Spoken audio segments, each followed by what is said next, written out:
Espíritu Deportivo Edomex. Previo a la exposición que inauguraremos este mes sobre los 50 años del Mundial de México 70 en el Centro Cultural Mexiquense Bicentenario en Texcoco, te preparamos un especial con el escritor Juan Villoro, quien nos habló del amor que siente por la literatura y el fútbol. Comenzamos.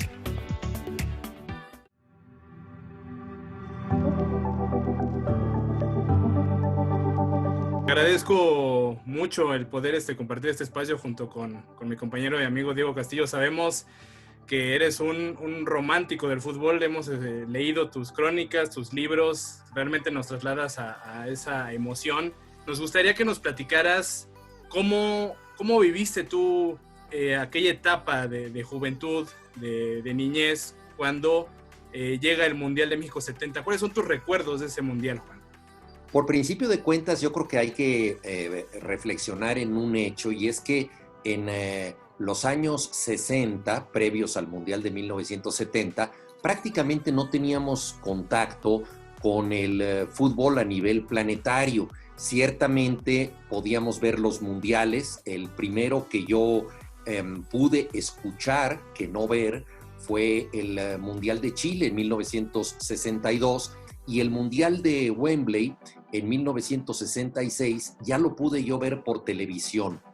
Ocasionalmente teníamos contacto con partidos internacionales, pero difícilmente podíamos ver a los jugadores de otros países como no fuera en un cotejo del tipo de la Copa del Mundo. Esto hacía que el fútbol mexicano fuera para nosotros el único barómetro que teníamos para medir la calidad del fútbol. Realmente estábamos embebidos de lo que aquí pasaba, y los equipos tenían además una organización que incluía, creo yo, a las aficiones de manera bastante diferenciada y organizada, ¿no? Había equipos, por ejemplo, gremiales como el Oro de Jalisco, que surgió entre los joyeros de esa ciudad, o bien, por ejemplo, mi equipo, el Necaxa, que surgió con los sindicalistas de electricidad. Necaxa es una presa que alimenta de electricidad a la Ciudad de México. Había equipos, el equipo del pueblo, que era el Atlante, el campeonísimo Guadalajara, que solo jugaba con mexicanos y aglutinaba a la mayor parte de la afición en el país. Entonces había un referente muy claro, y el mundo que nosotros vivíamos era un mundo autocontenido.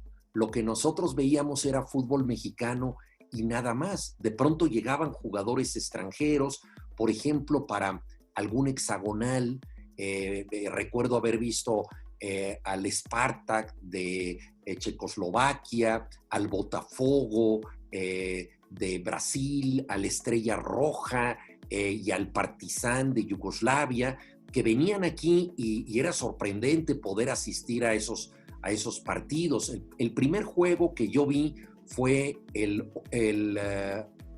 Valencia de España, que era campeón de Copa y estaba entrenado por Di Stéfano, si la memoria no me falla, porque yo era muy pequeño, jugando contra el Oro, que había ganado la Liga en México. Pero menciono estos partidos porque verdaderamente eran únicos. Cuando el Necaxa le ganó al Santos con todo y Pelé, fue un acontecimiento monumental, pero realmente no teníamos este contacto que hoy podemos tener con el fútbol global. Entonces, había una expectativa enorme por el Mundial de 1970 y por lo que podría ser la selección, y había muchas incógnitas, porque no había esta información previa de cómo vienen las selecciones, con quiénes se han medido, qué jugadores tienen, etcétera. Se rumoraban muchas cosas. Por ejemplo, Italia parecía un equipo potente que tenía, cosa sorprendente en el fútbol italiano, a dos grandes jugadores creativos, dos de los llamados fantasistas. El estilo de fútbol italiano difícilmente resiste a más de un fantasista, pero en este caso tenía dos, Sandrino Mazzola y Gianni Rivera, pero naturalmente no jugaban juntos. Uno jugaba un tiempo, el otro, y no se sabía hasta dónde podrían llegar. De hecho, llegaron hasta la final, según sabemos, ¿no?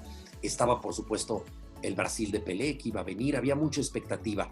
Pero la gran expectativa los mexicanos la teníamos puesta en nuestra propia selección por ser el país anfitrión, y además teníamos un jugador extraordinario, Alberto Onofre, que hizo la tragedia que siempre ha acompañado a este país, que Alberto Onofre se fracturara en la última jugada del último entrenamiento antes de la Copa del Mundo.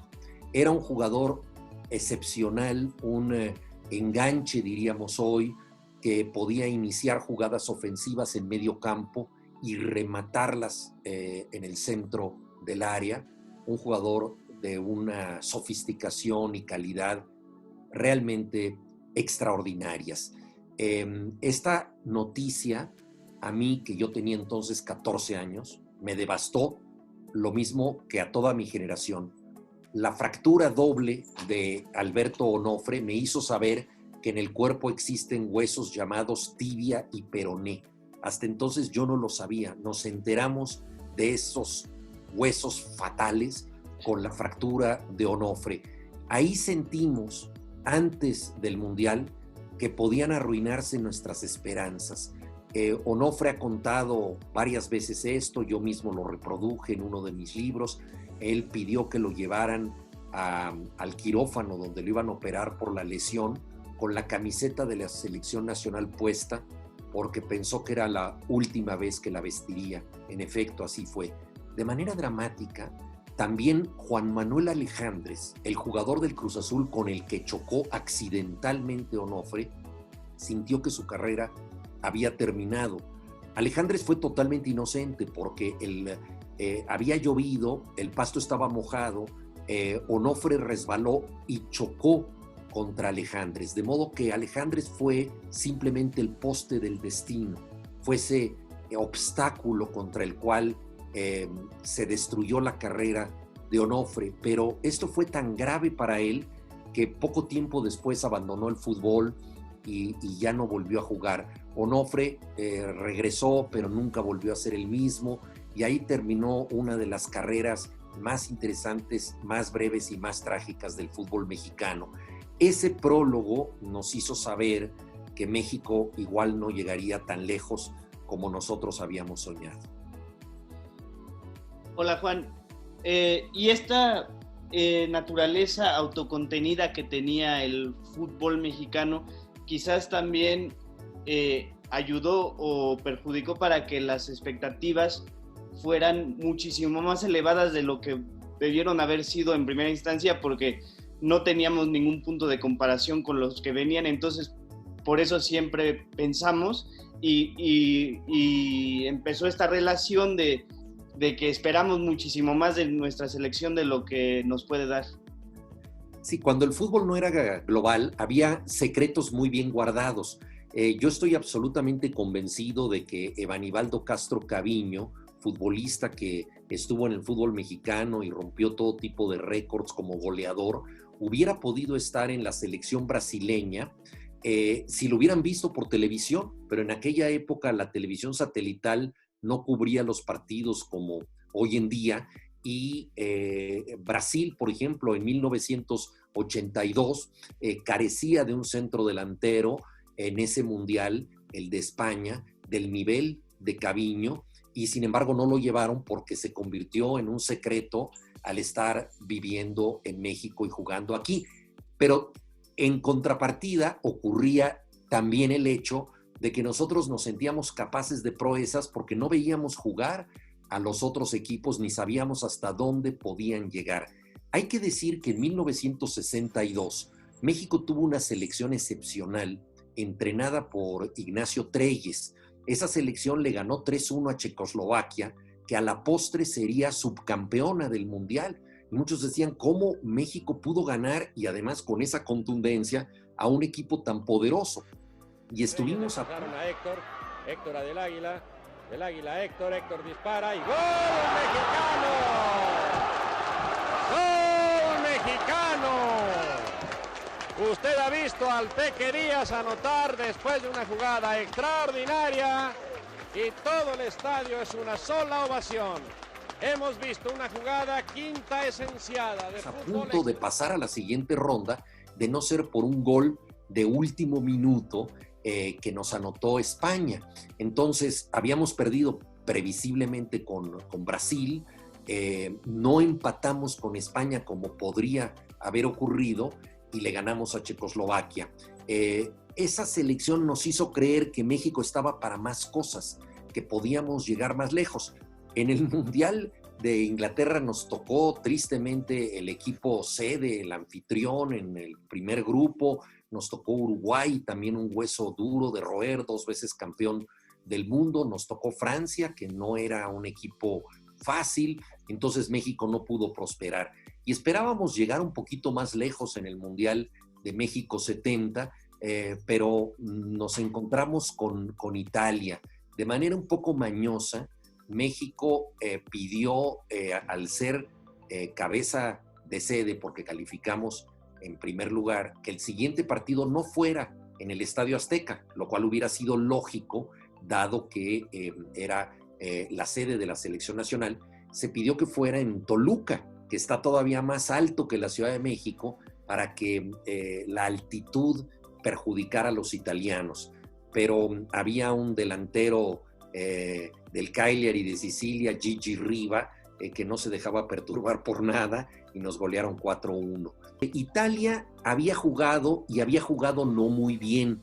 Sabemos que una de las tradiciones italianas es empezar flojos los mundiales, no arriesgar mucho, ganar si acaso 1-0, calificar a veces en segundo lugar y luego dar el resto en la siguiente ronda, ¿no? Recordemos el Mundial de 1982, donde Italia en la fase clasificatoria fue muy malo, al principio del Mundial decepcionó y luego le ganó a Argentina, le ganó a Brasil, le ganó a Alemania. Bueno, fue realmente espectacular lo que hizo después y luego no volvió a hacer nada. Entonces, así se las gastan los italianos y desgraciadamente tuvieron su momento de gloria en Toluca contra México. La victoria ante Checoslovaquia en Chile, posteriormente te tocó oír estas narraciones radiofónicas de la selección mexicana allá en Inglaterra, este gol importante de Borja a Francia, y ya llega el Mundial de México 70. ¿Tú cómo describes el que se fue formando este romance entre la afición y ya una selección? La selección nacional siempre ha tenido un respaldo, yo creo que fuerte, pero al mismo tiempo crítico, porque la selección nos ha quedado a deber. El hecho de que no lleguen al quinto partido nos decepciona y hemos fraguado frases como jugamos como nunca, perdimos como siempre. El hecho de que nuestro grito de guerra en los estadios sea "sí se puede", quiere decir que muchas veces hemos tenido que decir "ni modo, no se pudo". Es decir, se trata de un extraño grito motivacional en el que nosotros ponemos nuestras propias ilusiones tratando de convencer a los jugadores de que sean capaces de algo que nunca han hecho. No les pedimos que recuperen viejas glorias, no les pedimos que estén a la altura de sí mismos, les pedimos que se convenzan de lo que hasta el momento no han podido hacer. Entonces tenemos logros parciales en la selección, grandes goles, jugadores que han destacado por momentos, pero no hemos podido tener, digámoslo así, en la selección mayor, los triunfos que se han logrado en las categorías sub-17. Entonces, en México 70 seguramente cristalizó una gran pasión por la selección, porque si algo tiene este país es la capacidad de organizar fiestas. Somos anfitriones de maravilla, lo hemos probado en los Juegos Olímpicos, los 2 mundiales que hemos organizado, la algarabía, el festejo es extraordinario. Y entonces el hecho de que la selección estuviera arropada por este público, pues fue muy sorprendente, como después lo sería en el Mundial de 1986, en el que México también fue el país sede.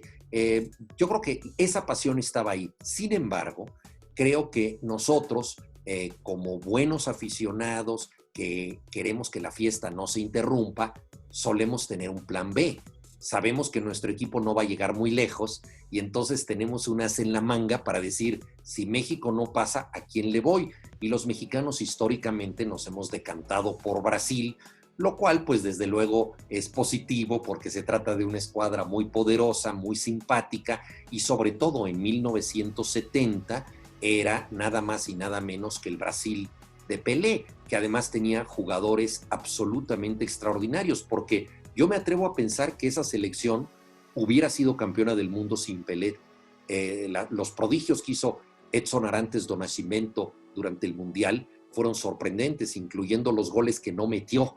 Hay 3 jugadas que yo creo que son de las mejores que jamás se han realizado en la historia del fútbol y que no acabaron en las redes. Pero eso es la grandeza del fútbol, que a veces, sin que se anote, se recuerdan esas jugadas, como el tiro de media cancha con el que sorprendió a Checoslovaquia y que estuvo a punto de entrar en la portería. El momento en que dejó pasar una pelota ante Uruguay, estando él frente al portero Ladislao Mazurkiewicz, y de algún modo se dio un autopase. En vez de rematar lo que se consideraba una jugada cantada, un remate a bocajarro, deja pasar la pelota, el portero queda fuera de su área, la alcanza Pelé y tira y a punto está de anotar. Y luego un remate perfecto, creo que sería el remate de cabeza con el que deberíamos enseñar en cualquier clínica cómo rematar, ante Gordon Banks de Inglaterra, que de manera milagrosa hace la parada probablemente del siglo, que también estaría en una clínica cómo salvar esa jugada. Entonces esas 3 acciones que no acabaron en las redes son inolvidables, pero aún así podríamos pensar que ese Brasil que tenía a Carlos Alberto, a Tostão, a Rivelino, a Jairzinho, a tantos jugadores, sí, Rivelino por el lado izquierdo, Jair por el derecho, Gerson en media cancha. Bueno, ese equipo realmente era formidable. Entonces los mexicanos nos asociamos con Brasil. El poeta Carlos Pellicer tiene un verso que se refiere a la naturaleza y dice: el verde se alimenta de amarillo. Y fue lo que pasó en el Mundial de 1970. Eliminada nuestra selección verde, nos alimentamos del amarillo de Brasil y seguimos gozando de esa manera porque nada puede frenar la capacidad de relajo de la afición mexicana. Bueno, y también estamos hablando de algo que pasó hace 50 años y seguimos viendo a México 70 como uno de los mejores mundiales que se han llevado a cabo, porque tienes, como dices, la tajada del siglo, que cuando Gordon Banks la ataja, llega Bobby Moore y le dice: ya te estás haciendo viejo, antes te quedabas con esos balones.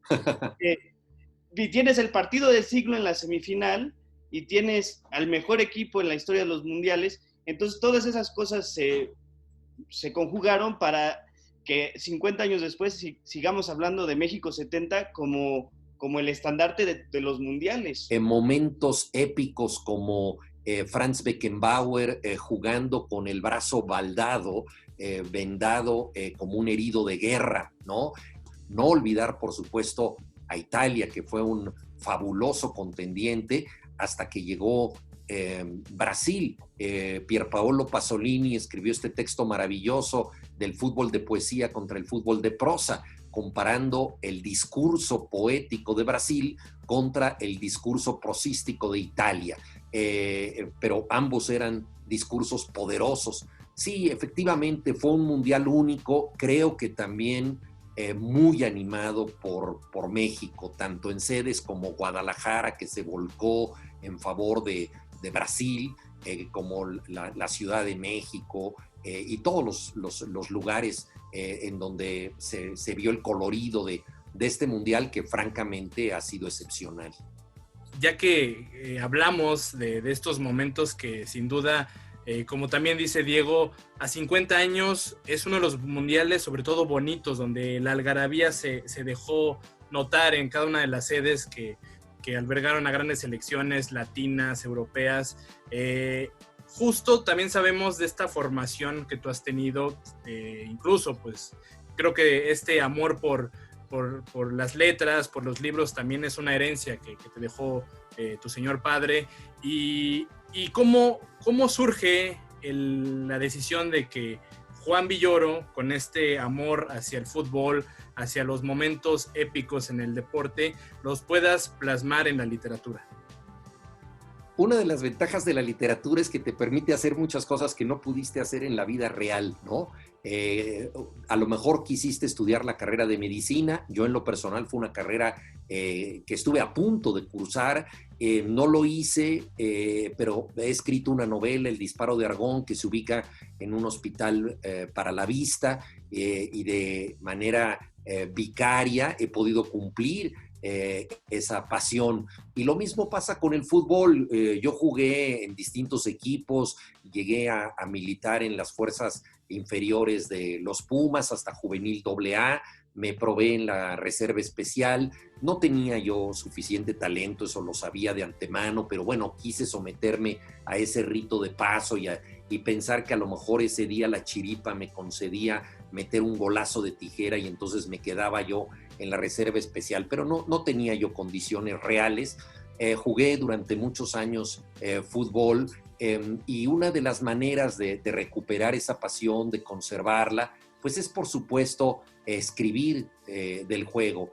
Pero también pienso mucho en las relaciones sentimentales que se dan a través de esto. Creo que una de las formas más eficaces de el afecto filial, el afecto de padres a hijos, ocurre precisamente en los estadios, compartiendo la pasión por el juego, por un equipo. Mi padre me llevó desde muy niño a ver partidos, primero al estadio de Ciudad Universitaria, todavía no existía el Estadio Azteca, y posteriormente, a partir de 1966, ya a ese estadio. Compartimos muchos momentos, mis padres se divorciaron y entonces mi padre decidió pues prácticamente llevarme a un partido todos los domingos, que era lo que él podía hacer con su hijo. Los divorciados luego no saben en qué y cómo entretener a sus hijos. No siempre hay películas para niños, menos en aquella época. Si vas al zoológico, pues a la tercera visita ya te aburriste, pero el fútbol te da un entretenimiento para siempre, y en México siempre ha habido suficientes equipos para que haya partidos todos los domingos. Entonces yo estaba convencido de que mi padre era un gran aficionado al fútbol, pero en realidad él lo hacía para llevarme a mí, para pasar un tiempo conmigo. Esto lo supe mucho tiempo después, porque cuando pude ir por mi cuenta a los estadios, mi padre dejó de ir, y me sorprendió que él realmente había estado ahí para acompañarme, lo cual pues también me parece conmovedor. Entonces, en mi infancia y el principio de mi adolescencia, el sitio donde yo estuve más tiempo con mi padre fue un estadio de fútbol, y esto se me quedó grabado, las conversaciones, y lo recuerdo perfectamente que tuve con él, pues siempre tienen como escenario las gradas de un estadio. Entonces, no puedo olvidar esta circunstancia, y yo creo que mucha gente ha pasado por lo mismo, se ha aficionado al fútbol porque alguien de su familia lo llevó y compartió ese afecto, esa pasión con él. Entonces creo que esto fue lo que a mí me convirtió en aficionado, y por lo tanto, cuando yo escribo de fútbol, lo que más me interesa es precisamente la afición. No soy un exfutbolista, no soy un entrenador, no sé mucho de táctica, ni quiero ser un historiador del deporte, entonces no pretendo decir cosas que otros especialistas dicen. A mí lo que me gusta como cronista es captar ese misterio que es la afición por el juego. ¿Por qué se suscita esa pasión? ¿Cómo se administra? ¿Qué consecuencias tiene?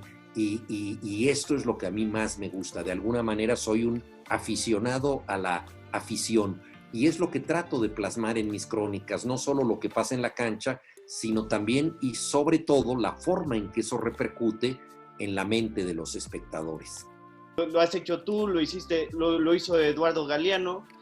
He escuchado a Nick Hornby, que escribió Fever Pitch, hablar de eso, que también su relación con su papá era muy similar a lo que ahorita tú estás diciendo, de que lo llevaba a los juegos del Arsenal porque se había aburrido del zoológico, y en el cine nada más había una película y solo la podías ver una vez antes de que te aburrieras. Entonces, ¿cómo ves ahora que ya tenemos esta plataforma para escribir y para expresarnos? ¿Cómo ves el futuro de la literatura futbolística ahora en estos tiempos? Sobre el tema de la afición, me parece muy importante recalcar que hoy en día, en tiempos de la pandemia, nos hemos dado cuenta de lo terrible que es la ausencia del público, el famoso jugador número 12, como se le bautizó en Argentina, porque verdaderamente el público influye en el resultado y le da un marco especial que ahora no ha tenido. Entonces realmente el fútbol de pronto parece el simulacro de una épica cuando no tiene la respuesta de la gente. De ahí que sea tan importante que esté presente el público, porque hay circunstancias que solo existen porque la gente ha querido que así sea. Por ejemplo, los clásicos. O sea, ¿por qué hay un partido que se llama el derbi o el clásico? Bueno, porque las aficiones rivales han alimentado esa adversidad hasta convertirla en un clásico. Lo mismo pasa con jetaturas o bien obstáculos que parecen insalvables, como nuestro famoso quinto partido. Si no hubiera una afición que estuviera pendiente de si la selección llega o no al quinto partido, pues esta estadística sería irrelevante. Pero es la afición la que dota de valor simbólico a muchas cosas que ocurren en la cancha. Entonces eso creo que es muy significativo.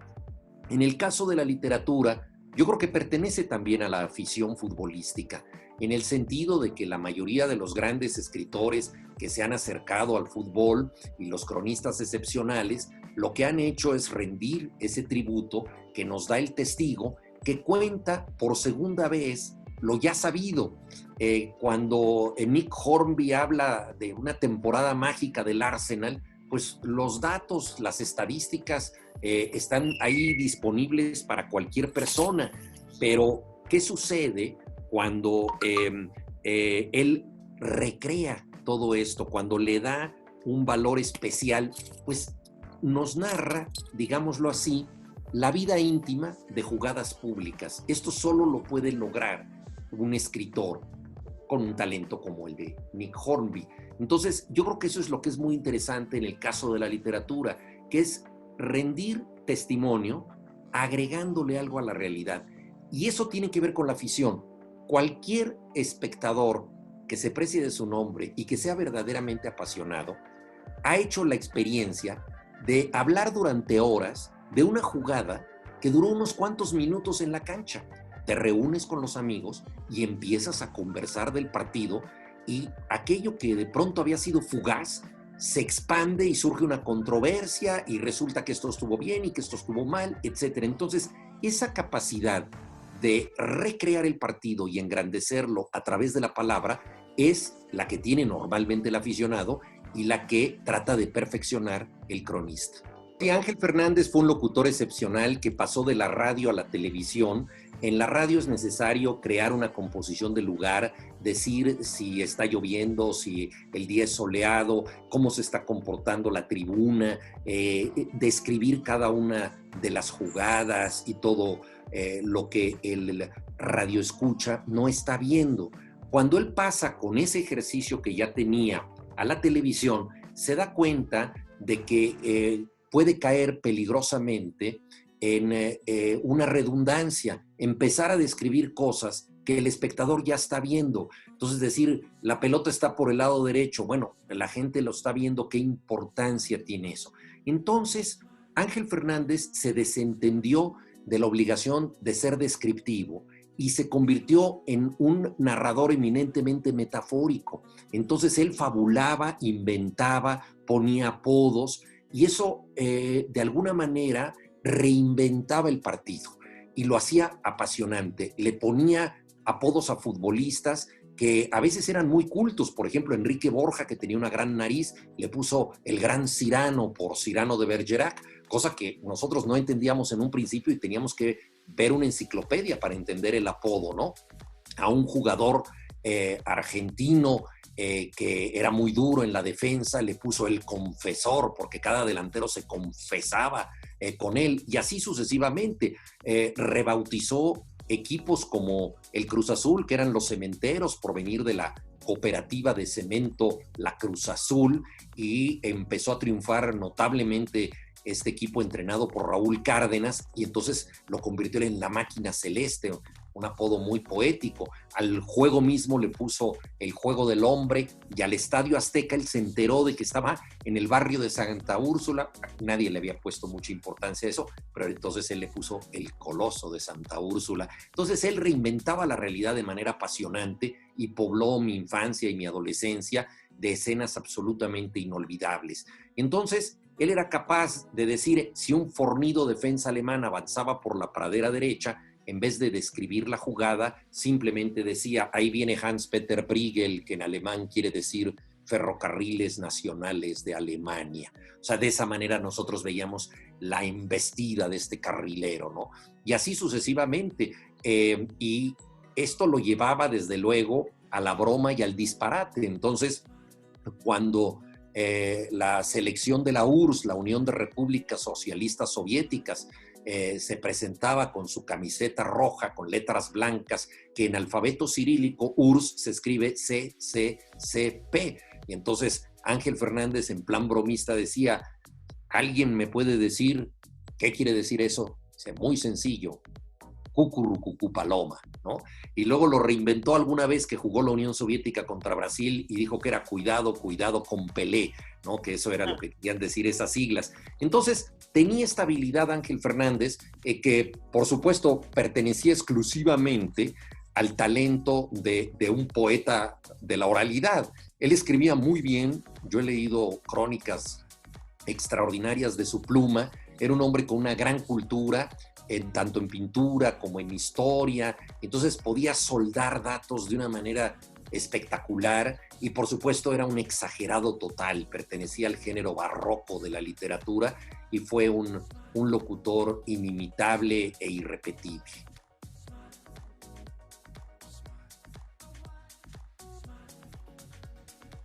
Sueños, yo he soñado todo tipo de locuras. La selección mexicana no solamente llega al quinto partido, sino que incluso gana el mundial y además yo anoto el gol. Esas son las ventajas de los sueños, que uno puede incluso ser protagonista de las cuestiones más delirantes. Por supuesto que en los sueños eso está presente, pero yo creo que no estamos tan lejos de lograrlo. De hecho, hemos estado a punto y incluso podemos decir que por ciertos errores, decisiones mal tomadas, no se dio, pero yo creo que tenemos todo para llegar sin duda alguna al quinto partido.